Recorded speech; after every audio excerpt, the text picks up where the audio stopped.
Assalamualaikum warahmatullahi wabarakatuh.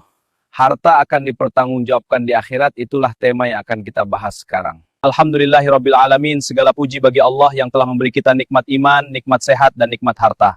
Shalawat dan salam semoga tercurah kepada Nabi Muhammad sallallahu alaihi wasallam. Kita semua bekerja, kita mencari nafkah, kita kumpulkan uang sedikit demi sedikit. Ada yang jadi pedagang, ada yang jadi sopir, ada yang jadi tukang pijit, ada yang jadi karyawan. Tapi pernahkah kita bertanya, apakah harta itu benar-benar milik kita? Allah berfirman dalam Al-Quran surat Al-Hadid ayat 7, wa anfiqu mimma ja'alakum mustakhlafina fih. Dan infakkanlah sebagian dari hartamu yang Allah telah menjadikan kamu sebagai penguasanya. Artinya apa? Kita ini hanya dititipi, bukan pemilik sejati. Harta itu milik Allah, kita hanya penjaga sementara. Allah juga berfirman dalam surat At-Takatsur ayat 8, kemudian pada hari itu kamu benar-benar akan ditanya tentang segala nikmat. Semua nikmat akan ditanya, termasuk uang yang kita pegang, termasuk motor yang kita pakai, termasuk rumah yang kita tempati.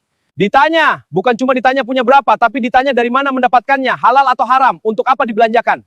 Rasulullah SAW bersabda, tidak akan bergeser kedua kaki seorang hamba pada hari kiamat sampai ia ditanya tentang hartanya dari mana ia peroleh dan untuk apa ia belanjakan. Belum boleh melangkah, belum boleh pergi, sampai urusan harta selesai. Kalau halal dan digunakan untuk kebaikan, selamat.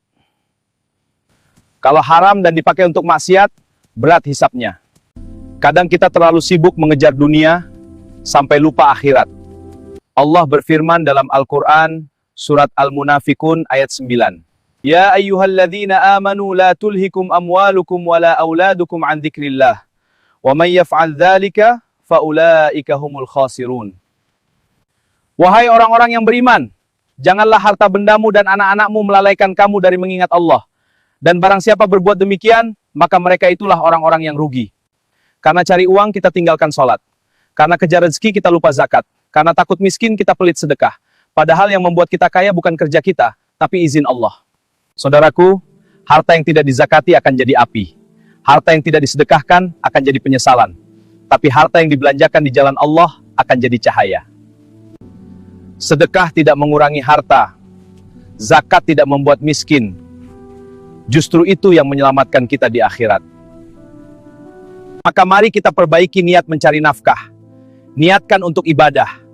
Pastikan halal. Sisihkan untuk zakat dan sedekah. Gunakan untuk kebaikan.